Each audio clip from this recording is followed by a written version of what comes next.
but I think maybe some. In children, even as young as 12 years old, when I was at the Psychiatry department at Eastern Visayas, they were already, kasi marami, no? There were many. So some of them are already pregnant, 12 years old.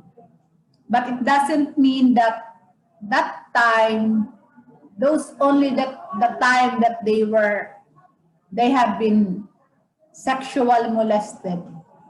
They have been sexually molested even before. So, who are usually the culprit, especially in sexual molestations, physical, no, verbal, are usually in the household. Usually our sisters and brothers, our parents, our cousins, the boyfriends of our parents, for those who are pathologically having some pathological aspect at home. So these are the people, they are not the strangers, or they are not strangers that usually would barge in our homes. Usually these people who try to endure physically, sexually, psychologically, mentally, are those only, as I've said, have the greatest accessibility at home. So maybe some would not reveal because it is a taboo in the family. Of course, some mothers would not side on the child, especially if they have, what you call that, a relationship with the partner. So one time we have also a 7-year-old girl who went into bleeding when she was brought to the hospital. She had been sexually molested since she was a child. Her mother had a partner, separated with his father, and had a partner while she was still in the womb of her mother. So 2 months old, until such time that when she was growing up, especially when her mother would go to the market or somewhere or do some livelihood, she was alone at home with his stepfather. So that was the time that the molestation started. Even brothers and sisters. I do not say all, but I just want you to become aware or an eye-opener to everyone, to each and everyone in the family. So that's why the family, we have our own bedrooms for males, bedrooms for females. It's not that our sisters and brothers are like that, no? This is because it's sometimes the sense of belongingness. These are instinct of man, and sometimes when we are growing up, we cannot control, especially if our parents are abroad. So again, as I've said, children and adolescent is very difficult to assess. Even now that I have still patience 30 years old, 33, they're already married, and they were not yet, they cannot open yet to their mothers, because their mothers, the perpetrator, are the boyfriend or the boyfriend of the mother when her father was separated. You can see that even at that age, they cannot open up their parents, their mother, because the mother was always around because she had a depression. She's already married, but she was not able to divulge of what had happened while she was growing up. It's only when she was transferred to Manila to her boyfriend, because she had her consultation here, follow up, and when she went to Manila, I transferred her to my daughter, and she said that she was then there. My daughter told me that she had been raped sexually by the boyfriend of her mother. So you can see how the road was very long, and she is already 30 years old when she divulged that. So it's very heavy in our part as children, as parents, because we believe that they are the guardian of everything to us. So you see, this is very important, because there are behaviors or other symptoms or traits that are associated emotionally, so that we can intervene them. And you can see that intervention came out only when she was already married, because it was not anticipated, of course, because she did not divulge. So you can see there, no? She had suicidal symptoms, she had depression. It was seems difficult to be treated, although it would take some time, no? Even lifetime, because every now and then we have problems, no? But it is very important that we are so sensitive with children's behavior, because it's only then that we are able to help them treat the symptoms that they have, which some of our family would not expect. And even these patients that I have, who would expect that they have been raped by the boyfriend of her mother. They have been physically abused by the father, and the father cannot, and the mother cannot do something because the mother has been also physically abused. This is very complicated. Even though if we have already the Women's and Children's Protection Unit, but sometimes it's still, the culture in us would still prevail, because we are afraid, we are ashamed that our father are already in prison. But mind you, I have one family. The mother was a social worker. She really was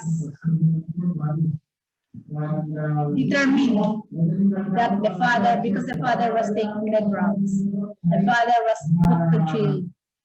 She did not try to have some emotional ties to the father anymore, because she was thinking of her daughter during that time. The daughter has been severally sexually molested without her knowing. Only when that time the maid was cordoned at home, because the father wanted to what you call that, to have the maid killed at home. So the police tried to cordon, and the mother brought the children to me. and only to find out that the children was sexually molested by the father. So it's very important. So you have special consideration in assessment of children. You have the two developmental contexts as well as we have several here, ecological context. Developmental context, we should know about the sequential and transitional developmental status of the children. That's why you have been lectured about the different stages of Erikson and Freud, and the other one, the cognitive development, operational stages, the operational stages. It is very important that you know that, because some of you one day will become mothers or fathers, and you will know the importance of normal development, because it would affect children's behavior, even you as an adult, how it affects your behavior now for what you were before. You are what you are now because of what you were before. Because it goes back to your personality development. You can see trust is developed at 0 to 1 year old, not only now. So if it seems for you you have problems in trusting, so you have to go back to your personality development, and you have to go back to 0 to 1 year old. So that's why you can see that in assessing children, developmental context is very, very important. Meaning to say, you have all the knowledge, you have all the aspects of normal sequence and transition of development of children. And even you can try to evaluate yourself, how you were developed, your feelings, your attitudes, your behavior up to now. So assessing children starts with knowing what is normal sequence of development and the transition. The developmental mental tasks most salient during the preschool years involve development of a growing capacity for empathy and self-control, while showing a desire for mastery of developmental tasks. So sometimes here, it's very important, and we should think that at this stage, there are still some underdeveloped aspect of our psychological as well our emotional, unlike in adults. Even adults, we're still sometimes immature emotionally. And it is here, it's very important, because while we are trying to develop some sort of psychological aspect, for example, we are trying to develop our self-control and empathy, but at the same time, it is also the time wherein we have a desire or a development for skills and development. So there is overlapping between psychological and intellectual development. So it is important also to consider in assessing children, because it is just masked. The development of your self-control, your empathy is being masked by your development of your other developmental tasks, like your skills.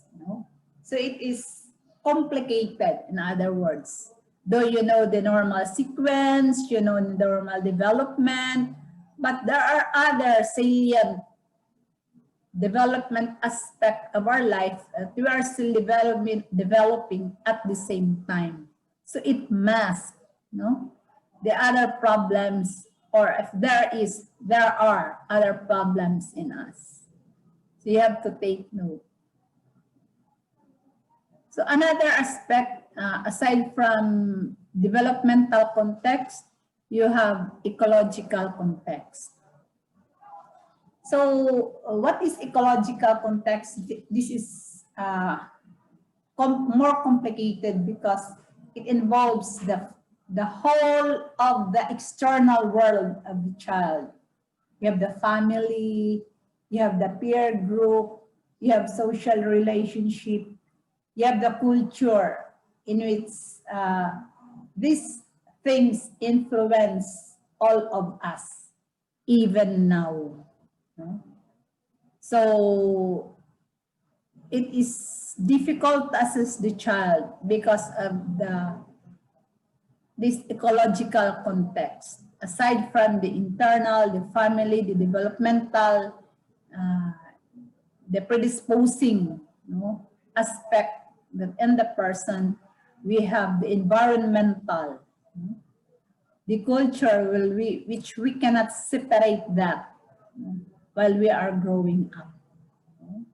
It's still there, although there are some modifications, but it still remain, especially those who are not, those culture that are to be erased, the culture that are to be left are the one that supposed to be extinct. For example, culture. Children, while we are growing up, we are being told that there is a witch, so we are not allowed to go there, to go to the dark room, or to go anywhere inside the house when we do not want to let them go. But when we try to let them do something, like take something inside that room, we get mad when we do not want, when the child refuses to get inside and follow you, and you try to hurt the child. And this is usually happen. We tried to hurt the child, yet we were the one who thought that there is a witch. And when we let them get something there, we are mad because there is no witch. So the child has some sort of a limbo. There is confusion. Which is witch? They said that there is a witch. When they try to tell them to let them go and get something, they said there is no witch. So which is witch? So that is culture. Sometimes also children are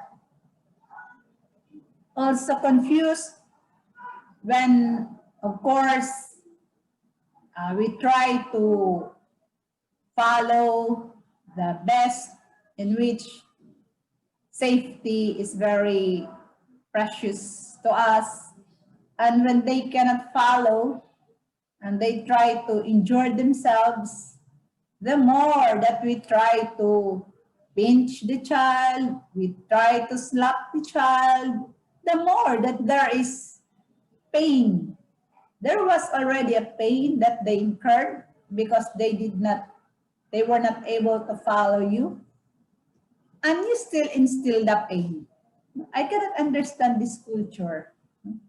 I do not know why we are like that. You should think that even adults are doing something bad, yet they know that it is bad. How much more the children? They know that they do not know yet. Their brain is still developing, still weighing what is wrong and what is right. And here comes the adult, confusing the child. So how can you be able to assess the child's behavior if the family is like that? If the peer group says this is good, at home it says it is bad. So the child is confused. So it's very important that in ecological context, we may have the culture, the peer group, the social relationship, but family is still the foundation of society.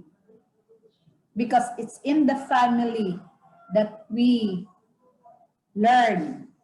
Although we learn from the environment, but if the influence is very strong in the environment, the family tend to be destroyed. So what happened? We have some pathologic families. We do not have communications anymore in the family. But you can see when you get inside a restaurant, you sit down there. You do not talk anymore. You sit down, everyone has his own cell phone. The mother, the father, the 3 children, or the 4 children, each has his own role of that cell phone. There is no more interaction among the family. Even at home, you just text because it's already eating time, lunch time. So no more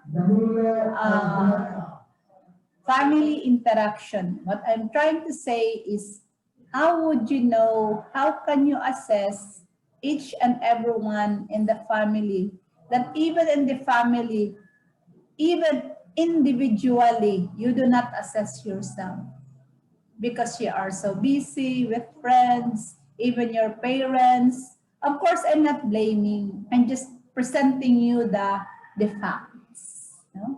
So look at, you try to separate yourself in a restaurant.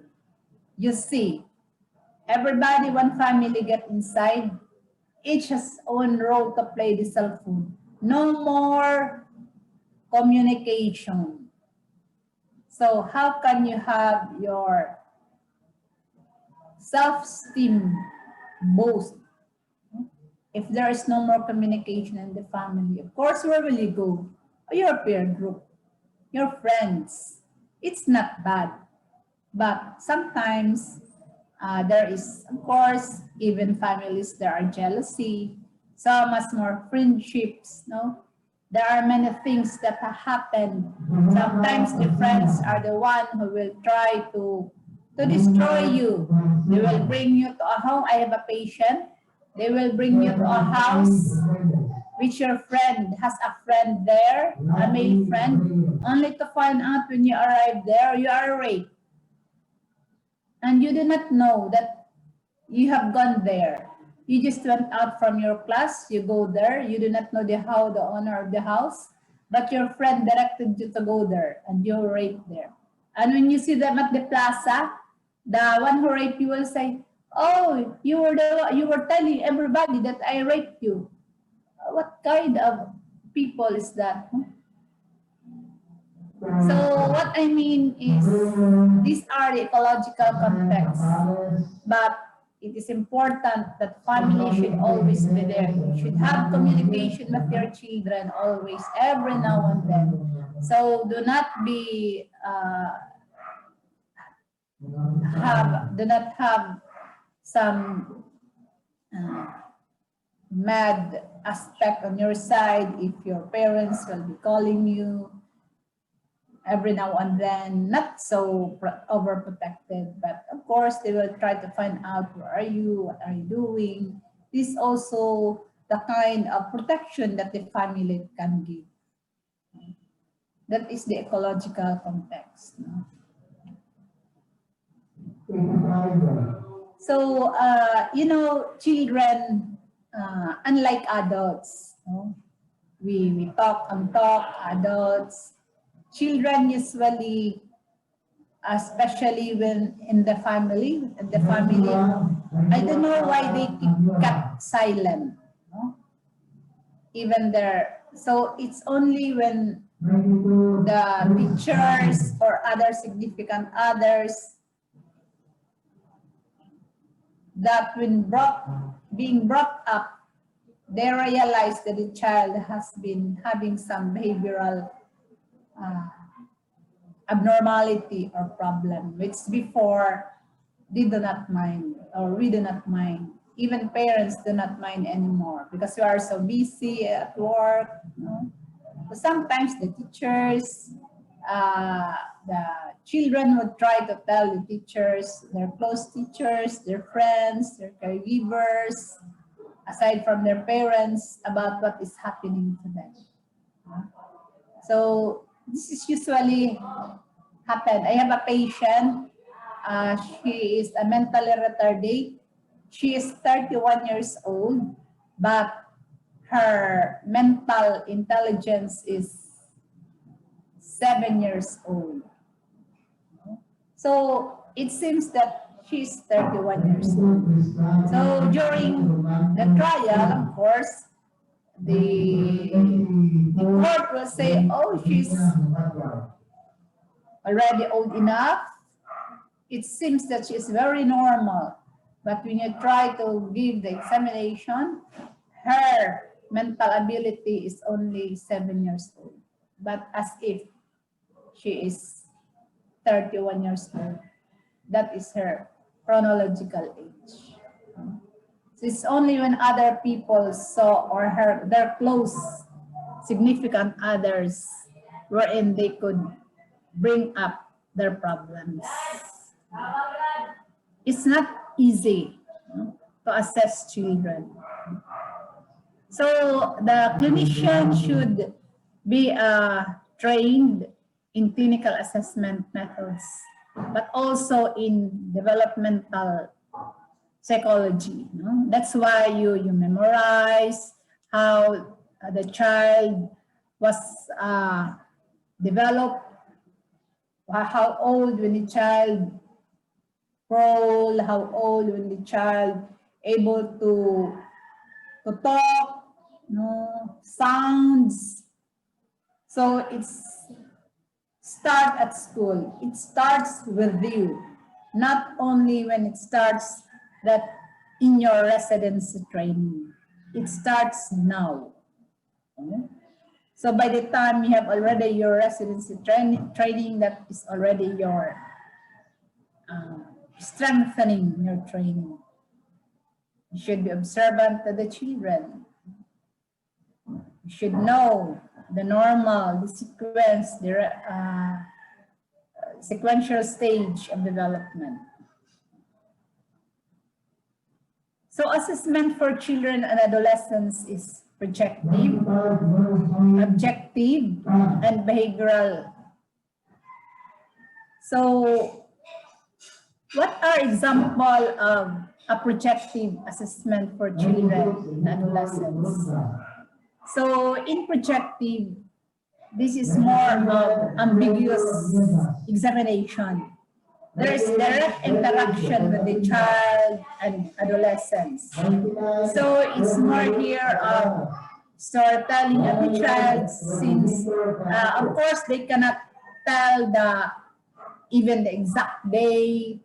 Buwas, the meaning of buwas means long time ago.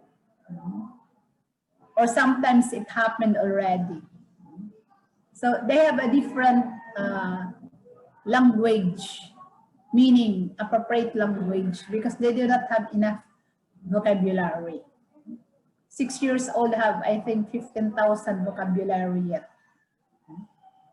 So this is projective, So one of the projective assessing of children and adolescent is projective storytelling procedure. So here the child is given human or animal figures. The child is asked to make up a story about the figures, including feelings and thinking of the persons represented in the pictures.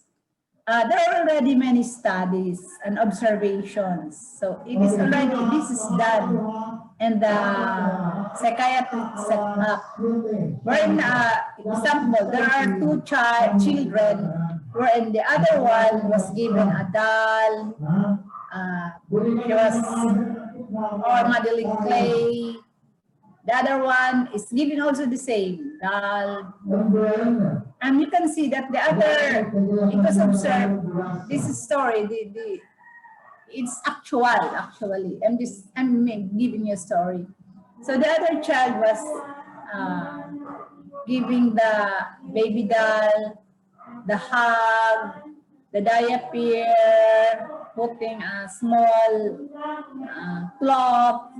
The other child was trying to kill the child and trying to pin the child, board child with a pin. And you know what happened? The other one, the story is that the other one who was putting up a diaper, the mother was pregnant and was about to give a baby, to deliver a baby. The other one, she was raped by her stepfather. So that's why it penetrated to the doll, wherein the doll was being pricked by a needle. So meaning to say, she was really penetrated. So it was really true that she has been raped. That is projective storytelling procedures. So you cannot, if you will ask the child will not tell you. Mind you, they will say something, one word, because they are afraid already. I don't know. They're even afraid than the adult. They're afraid, maybe they are being told that we will try to kill you if you tell. But even if you will separate them for a long time, they will not immediately tell the story. So it is through a doll or a toy wherein they can project, they can relate the pain, the trauma that they have. So that is projective storytelling procedures. Then another is your children a perception test. This is another assessment for children and adolescents. So here it is also the animal figure is being used here to be freed from culture. Because sometimes, if that is our culture, it is already accepted. Like in other countries, 10 years old, you're already being, having a pre-sexual activity before marrying, because they are told to marry at 15 years old or 14 years old, or they're being married with their cousins or even brothers and sisters in other countries like in Saudi. So in children a perception test, in order that it is culture free, they try to present the child with an animal to tell the story rather than human being. So you can see that there are questions there, what is going on and what happened before and what will happen next.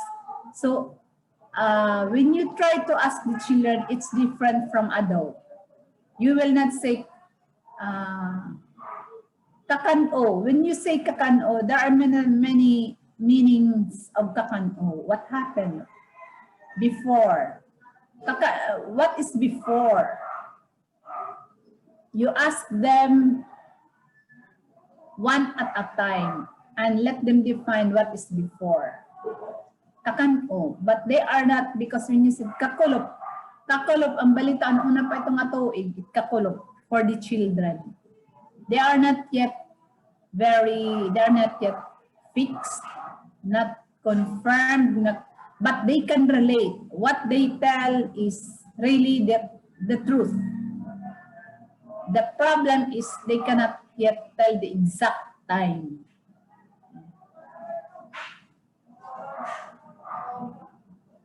Then you have your projective, then you have your objective personality measures.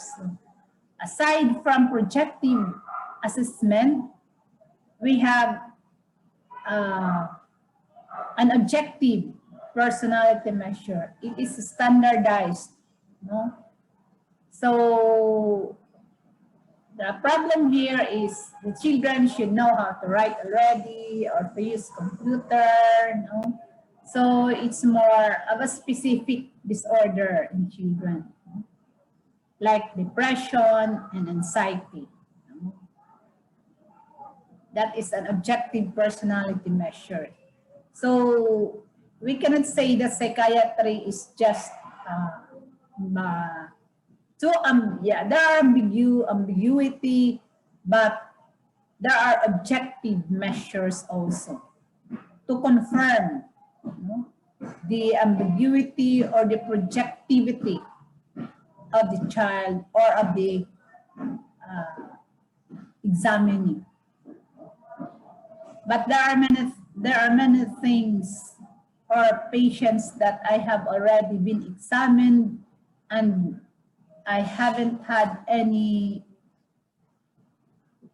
what you call that, doubt that when I examine the patient is having the true or correct, I have the correct notion or diagnosis. It has already been tested and I already tested myself. I have no other informant, only the patient. The patient was, I think, 5 years old.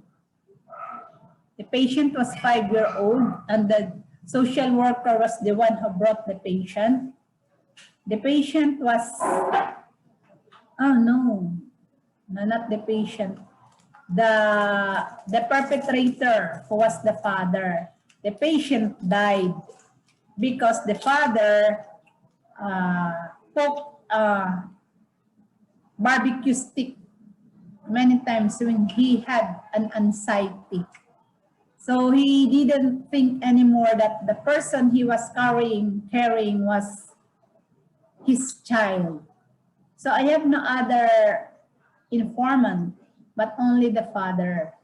So he related the story. So he has been having some even paranoia, you know. And that time he has anxiety. He had anxiety when he tried to enjoy the child, his child, and the child died, of course. You know? So when I go to the court, there was the same findings that I had with the patient. You know? So not in my examination of the patient that I had made a mistake. If you have a thorough clinical history, it's very, very important until now. Diba? I told you that 90% of your diagnosis would go to your history. It's very important. Only 10% just a confirmatory. But mind you, the 90%, you got it already. You got the right diagnosis already. If you are very careful and if you are exposed, especially to many cases. So do not be lazy when you go out on your clerkship. Even if you are already tired or what, as long as you can still accommodate learnings and you try to grasp lessons every now and then, because it is only at that time that you can be able to accommodate cases, because when you become doctors, it is seldom and there are already some limitations wherein you can handle patients. Unlike when you have your clerkship as well as internship, especially clerkship, you will be bombarded with patients. Try to have this advantage to have these patients. because it's only that time, again and again, that you can have more patience, more cases, more learnings, more trying to remember if you have more patience. You cannot forget your patience if you did it by heart. So that is objective personality measures. You have your behavioral tests and procedures. So I hope some of you will, even if you will not become a psychiatrist, no, I hope you will appreciate, because it is then, this is only the time that you will be able to understand yourself. How will you understand other people if you cannot understand yourself? Why am I like this? Why my behavior is like this? Why I am trying to do these things? So it is only, I hope you will always appreciate whatever department you go, whatever subject you have, because it is only then that you will not be trying to give more time just reading. You can still assimilate, you can ask your professors. We are open for any queries that you have. So even as I've said, if you will not be a psychiatrist, these things would affect who you are and where you're going to. Maybe some of you will not become doctors, because on the way you do not love your subjects. Maybe you're on the other side, other aspects of your career. So it's only in psychiatry when you try to assess yourself also, not only children, but assess yourself, who you are, where am I going to, what would happen to me if I'll do this and do like that. So try everything to assimilate. And remember always that we are only human beings. Our behavior, our emotion is affected by how we were brought up by our parents. Our parents are not psychiatrists, but maybe some of you are doctors or child of doctors. So please remember lectures that we have, so that later you will also hand on down generation to your children. So this behavioral test, this is structured, highly structured method, means it has been worldwide already adapted and tested. Or emotional functioning and social competencies of children and adolescents. That is an example of conduct child behavior checklist. It would be better if I didn't have the examination, the actual, but I hope, I haven't even seen this one, but I hope the other examination, you can imagine how I explained to you. Maybe you can just browse that in the internet. If you want to try to know this behavior checklist. Involve obtaining information from significant adults of the child's life as well as direct interaction with the child. So both. It's not only you obtain information from significant others, but you also interact with the child. Okay, that is behavioral test and procedures. So we'll go to the neurological and cognitive assessment of children. So when we say neuropsychological, it's different. This approach provides ways of conceptualizing how children integrate information of different levels. So, cognitive intelligence only. Neuropsychological, the whole aspect of the child or adult, in this aspect, child's life. So it involves thinking, learning, and responding at different levels. So you can see the basic of psychological assessment. So it is said that psychological assessment is more than psychological assessment involves more than testing. So it's not just a matter of giving the examination, projective test. You can see that in addition, you will also have the medical examinations. That is neuropsychological assessment test. Medical examination, the reports, past records of the child. You interview the family and the patient. You got information from home and school as well. And sometimes you observe the patient. So when you, as a doctor, when you become doctors, you try to observe while doing your interview, your examination. It's not only just a matter of interviewing. So you have the so-called on-site observation, because sometimes it only goes out. That is what we already taken that up, or in your body language. It is not shown. The client will not tell you, unless you will be very observant. So you will observe. For example, sometimes you do not try to observe the scars in the neck. Meaning to say he had what you call that, had suicidal attempt.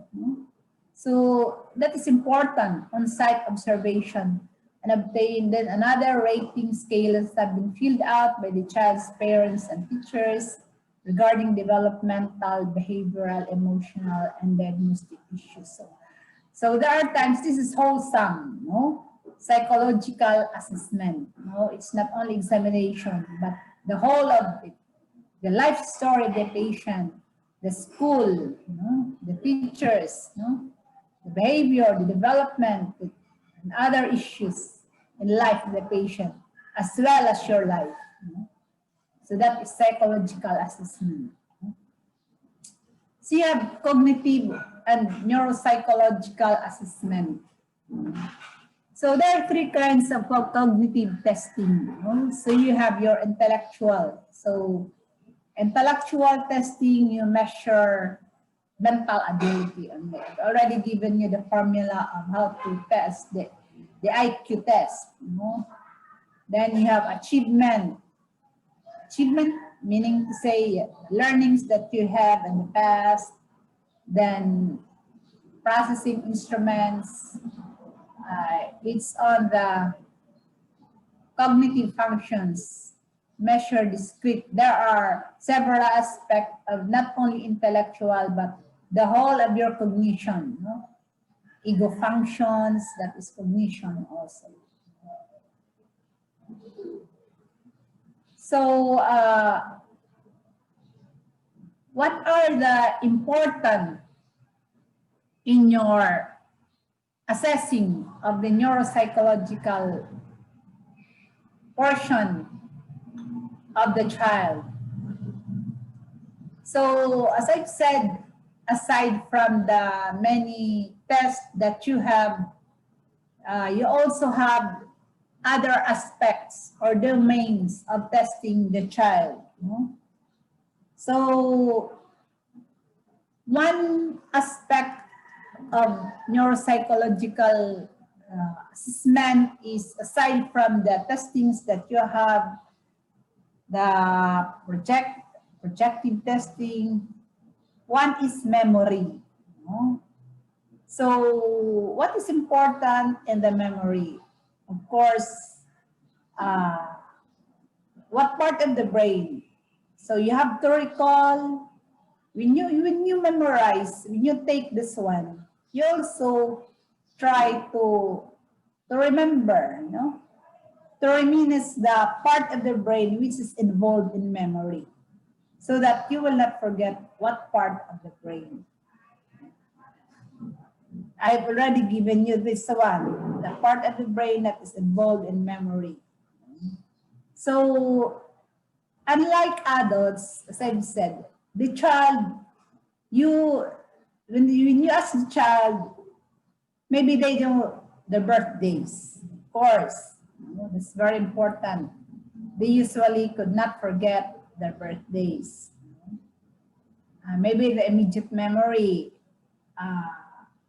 what did they eat during breakfast?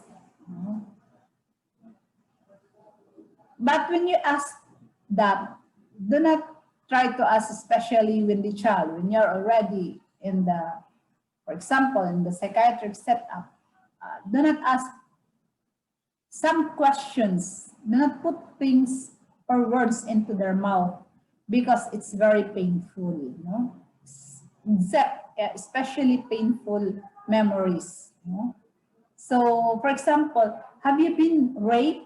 No, do not ask that question. No? The more that they will not answer you, they will try to be playing around, they will try to stand up and leave you. No? So, it would be better if you try to ask the patients about memory, the birthday, the time when she was with the family. When was the time? When your mother and father was around. When was the time when you were alone at home? So you keep on tracking back. For example, kakulop. So you have to ask, when is kakulop? Kakulop. Ano to, tapos na ng birthday? Kagana to ng birthday? Basaringhan, kuan pahan, October, last October. So, pasarahiya, kakulop. The last time that you were left home, kakulop. Only to find out that waray pa yung mag-birthday, September pala. See? Because you are trying to get something from the patient which is very painful.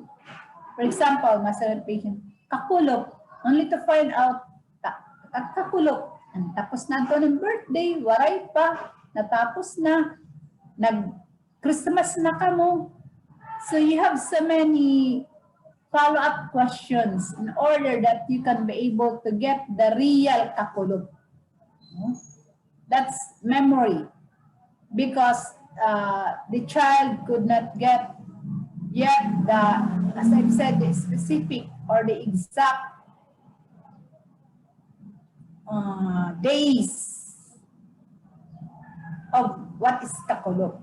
So you track down, tapos na ng birthday, nagklase na, what happened? You were alone at home. So who was with you? Did somebody came in?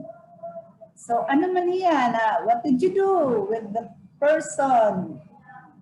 Or you can ask, how is she? How is he?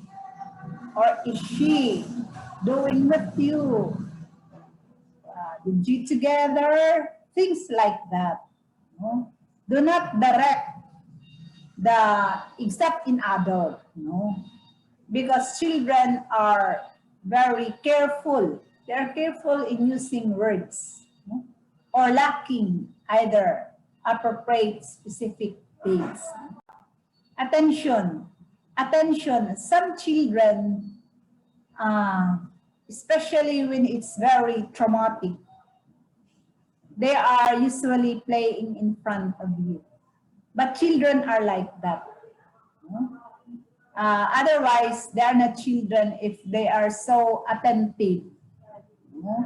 Children are playful, but you should be there to observe. When they are inattentive,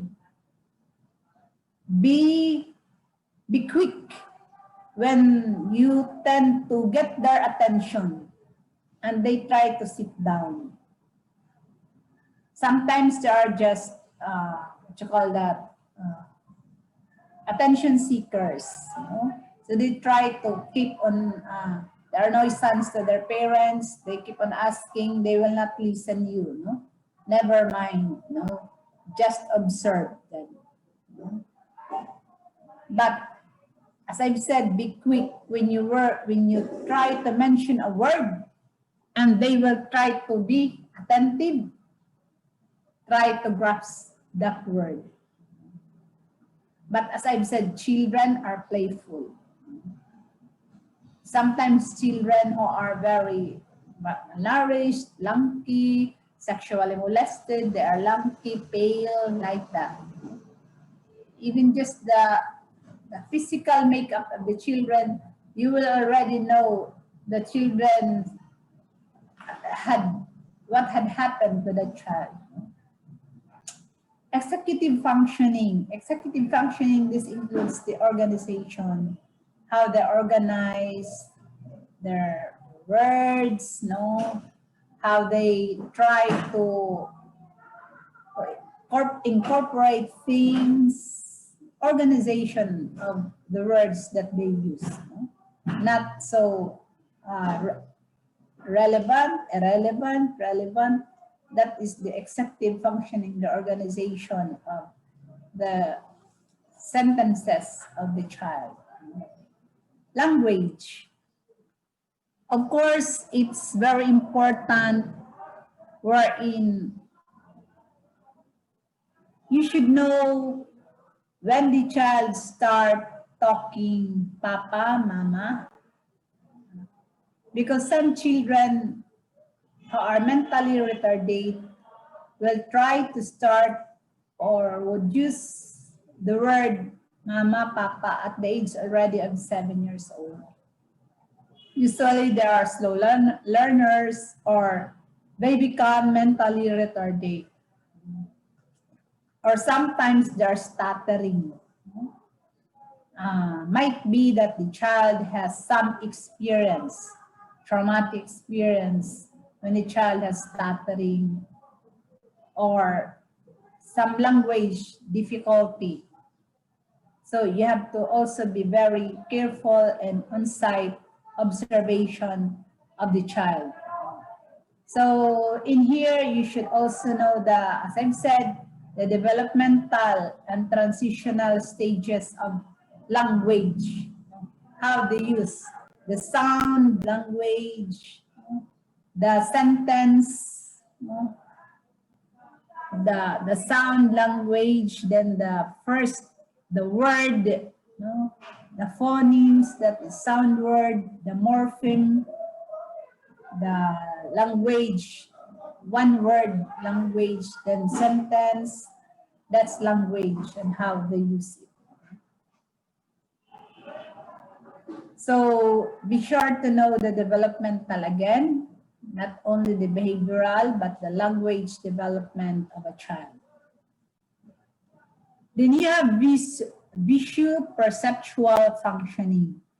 This visual-perceptual functioning, these are cards used in psychiatry.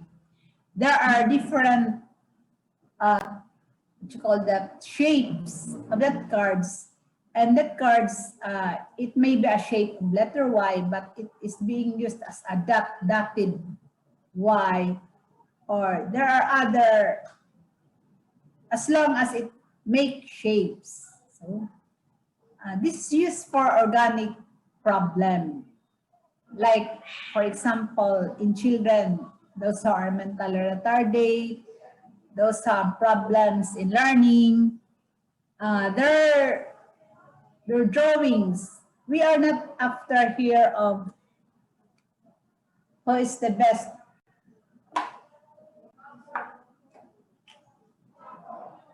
who is the best drawer or painter, no? We are after here if there is some distortions of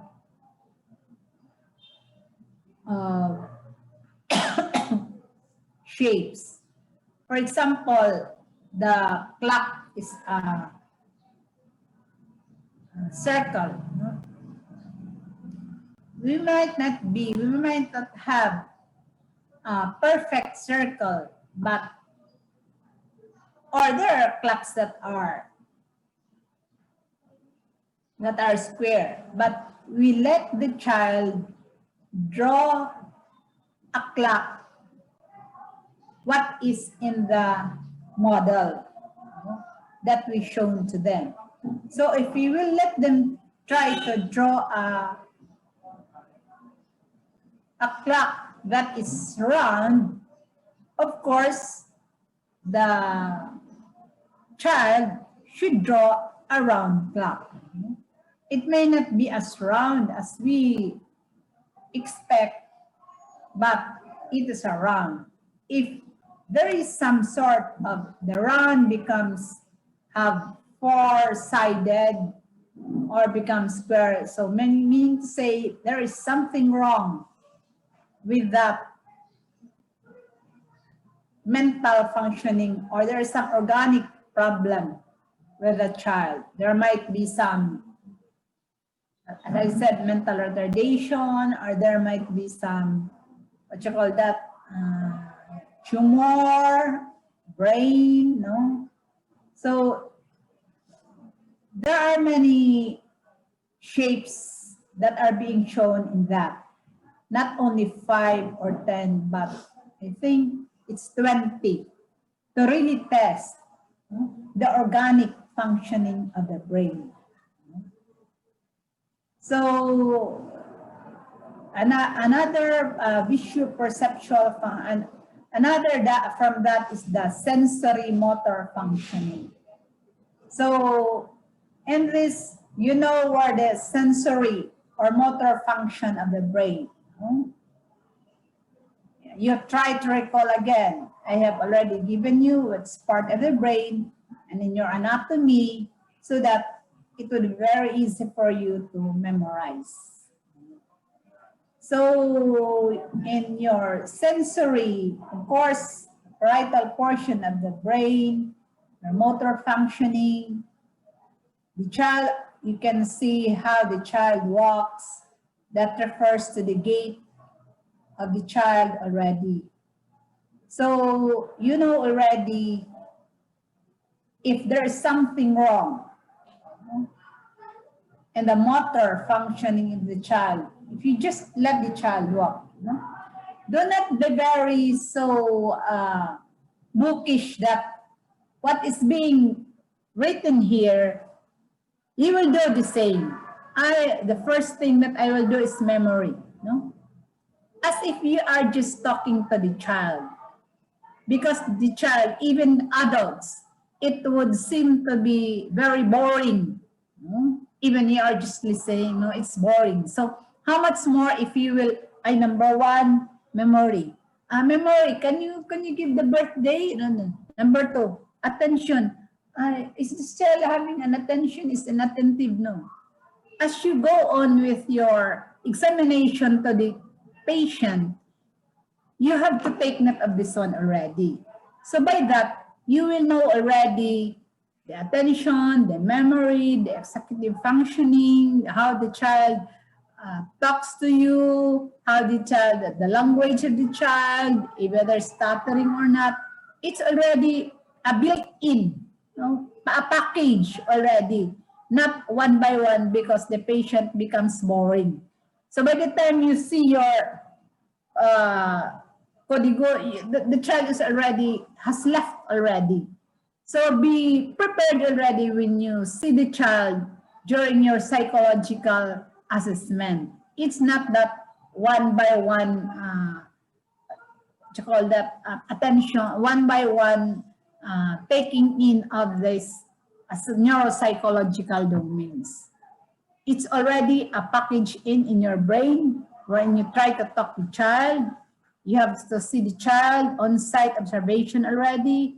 So in one setting, you can already determine whether the child is having some neuropsychological problem. So as I've said, neuropsychological, when you say cognitive, it's only more on mental ability. Neuropsychological, it's the whole of the patient. The medical, the records from the parents, from the significant others, the school, the whole of the child. So that is neuropsychological. So that is the difference. The thinking, the feelings, the respond, that is the neuropsychological assessment. So the cognitive is mental, more on intelligence, achievement, more on past learnings. Neuropsychological, the whole of the child's assessment already. So be aware, You should be sure to know that what you are taking is a neuropsychological evaluation or just a cognitive evaluation.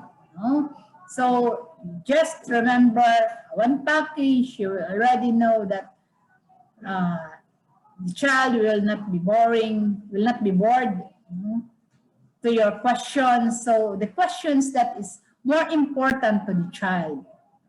So when did you, example, when did you, who bought your dress? You have a nice dress. So see to it that the questions are very practical to the children. Not because Doctora said that I have to say like this and like that. You have to be very practical in order that the child will respond. Because if your questions are not practically given, the child, it seems to be boring. The more that the child will not try to respond you. It seems, even adults, they are even hesitant to relate things, especially secrets from the doctors, unless they have trust already. But you have observed, I don't know, maybe later you will have your clinics, you will observe that some patients you could say that, oh, that they were telling to the doctors, not to us. They said, we asked them, and they said yes. And to the other doctors, to the attending physician, they said no. Because it depends on how you try to ask the question and how you try to, modify the question to your patients in order that you will be able to get those things, the memory, the attention, executive functioning. And there's so many other characteristics, but I got only the more important one. So I hope you know now how it is to have a personality as well as neuropsychological domain of a person, or especially of a patient. So, so by then, if you have any questions, any comments, I'm ready to answer or to give you some enhancement or highlights if you want to ask more. Or you have any questions? What's the time already? 11:26. 11:26. So, in your time, what's your time already? 11:26 po, Doc. 11:26. So, and the other, next week, we will just amend the medical examinations to the psychiatric patients. Maybe we will take up. How many hours do I have already rendered to you?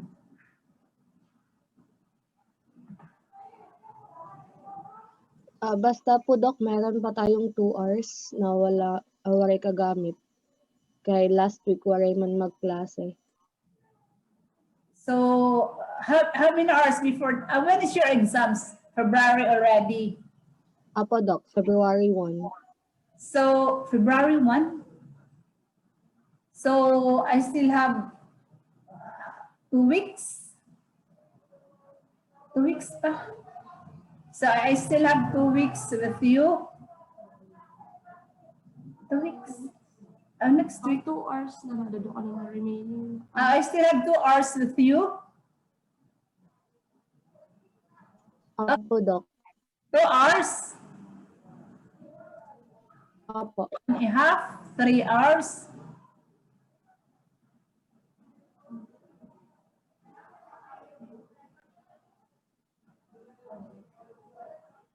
But before February, basta we will consume our time this January. Okay? Okay po, Doc.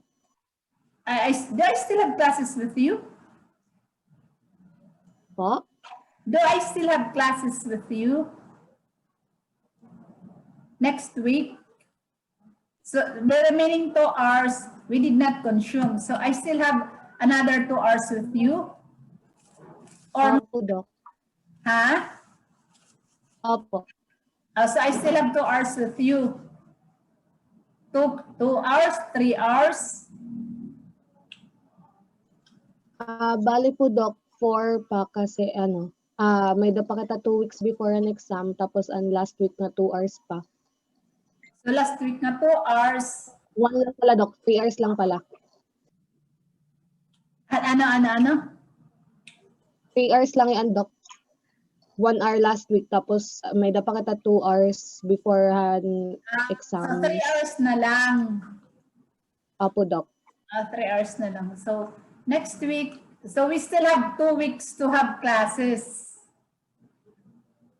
2 weeks pa? Apo. Huh? Before the exam? Apo, Doc. So 2 weeks pa. So I still have time for you. I still have time next week, then next week. 2 Fridays pa if you can have classes pa. Okay? Before the examinations. Your bi-monthly, when is your bi-monthly? I will just go with also with the quiz and bi-monthly go together. After po, Doc, exam week kita. Your classes is up to January, the whole of January. Apo. Okay, so I will still consume classes with you up to January. Next week I will lecture on the medical examination of psychiatric patients, and because I have still 3 hours, so I will still have other 2 topics with you, 2 topics or 3 topics with you. If we cannot, if we can cope, we still cope up. But before the bi-monthly, I will use my time in this January, my remaining time for lecture. Okay? So we will have a class next week. Please text me maybe Friday also, and next week before the bi-monthly. So it will also be together your quiz and bi-monthly. Your finals is February 8 po. but very close. The time is close. Okay, but anyway, I will still have a lecture to you. So thank you very, very much. Until then, see you next lecture. Thank you po, Doc. Thank you, Doc, sa PowerPoint. I hope you like Thank you po, Doc. Yeah. I have to send. Po, Doc. You need the USB. The PowerPoint po, Doc. PowerPoint. Okay, I will send the PowerPoint. Thank you very much. Thank you, Doc. Okay. Thank you, Doc. Okay, I hope you learn. Thank you po, Doc. Thank you, Doc. Thank you. Thank you, Doc.